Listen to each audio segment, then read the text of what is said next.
σε μια περίοδο όπου καταραίουν τα πάντα, κόμματα, συμπεριφορές, ιδεολογήματα. Επιβεβαιώθηκε πλέον ότι το μνημόνιο ήταν λάθος.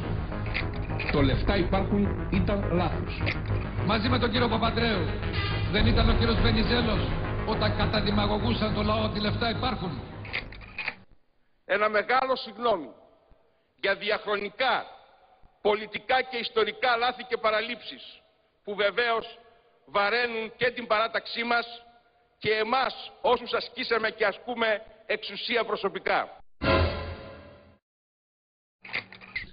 Ακόμη και όταν ζητούν συγγνώμη, μια συγγνώμη αόριστη και προσχηματική, συγγνώμη από τον ελληνικό λαό, αλλά με τις ίδιες απόψεις και την ίδια νοοτροπία, οδηγούν στα ίδια λάθη. Ο ίδιος ο κύριος Βενιζέλος δεν ήταν από τους βασικούς συντάκτες του μνημονίου που έφεραν τη χώρα ως εδώ? Ήλπιζα ότι ο κύριος Σαμαράς δεν θα έβαζε πάνω από το εθνικό συμφέρον το δικό του προσωπικό και κομματικό συμφέρον. Πρέπει με σαφήνεια, αγαπητέ φίλε, να σου πω, στην προωθούμενη συγκυβέρνηση Πασόκ Νέας Δημοκρατίας, η Δημοκρατική Αριστερά δεν θα έχει συμμετοχή και δεν θα δώσει το δημοκρατικό αριστερό άλοθη σε μια συγκυβέρνηση αυτών των δύο κομμάτων, της Νέας Δημοκρατίας και του Πασόκ, που είναι και η μεγάλη ένοχη για την κατάνοια στην οποία βρίσκεται η χώρα και για τον τεμαχισμό της κοινωνίας. Αλλά θέλω ιδιαίτερα να ευχαριστήσω τους άλλους δύο πολιτικούς αρχηγούς, τον Βαγγέλη τον Βενιζέλο και τον Φώτη τον Κουβέλη, για την καθοριστική συμμετοχή τους στην προσπάθεια και για την πολύτιμη συμπαράστασή τους. Νιώθω την υποχρέωση να ευχαριστήσω θερμά τον πρόεδρο της Νέας Δημοκρατίας, τον κύριο Αντώνη Σαμαρά, για την τόσο στεναρή και ενθουσιώδη υποστήριξη του βασικού έργου της κυβέρνησης του Πασόκ.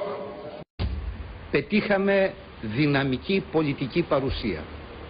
Οικοδομήσαμε σχέση εμπιστοσύνης με τους πολίτες. Τους ευχαριστούμε. Τους ευχαριστούμε. Ευχαριστώ τον ελληνικό λαό που με πλήρη συνείδηση μας εμπιστεύτηκε στις δύσκολες, στις πολύ δύσκολες αυτές στιγμές. Δεν του δώσαμε λαϊκίστικες ευκαιριακές υποσχέσεις, πυροτεχνήματα τυχοδιοκτικά. Την αλήθεια του είπαμε και μας άκουσε.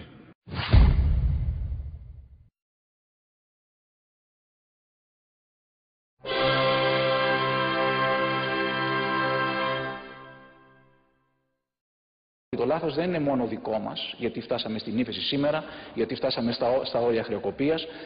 Ένα μεγάλο ποσοστό βέβαια του λάθος είναι δικό μας, γιατί αφήσαμε την ελληνική οικονομία και έφτασε εδώ που έφτασε, αλλά αφήσεις ένα πολύ μεγάλο κομμάτι της ευθύνης έχουν και οι εταίροι μας που αντελήφθησαν πάρα πολύ αργά ότι η Ευρωζώνη έχει προβλήματα αρχιτεκτονικής.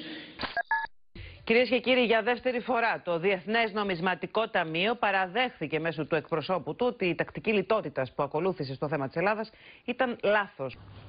Τις πρώτες μέρες του μνημονίου έβγαινα πολύ πιο αισιόδοξο, πραγματικά πίστευα μέσα μου. Δηλαδή έλεγα θα καταφέρουμε, μην ανησυχείτε, δεν είναι τίποτα, ενώ ξέραμε όλοι ήταν καταστροφή. Ήταν λάθος. Ήταν λάθος. Το μνημόνιο ήταν λάθος. Πολιτικά και ιστορικά λάθη και παραλήψεις Οδηγούν στα ίδια λάθη. Το λάθος δεν είναι μόνο δικό μας. Σας έχω ακούσει να λέτε ότι γενικά έγιναν λάθη, αλλά δεν σας έχω ακούσει να λέτε ποια λάθη έγιναν και γιατί έγιναν. Έκανα κάτι λίγο πιο θαραλέο, θα μου επιτρέψετε να πω, από το να μιλάω απλώς για λάθη. Ζήτησα συγγνώμη.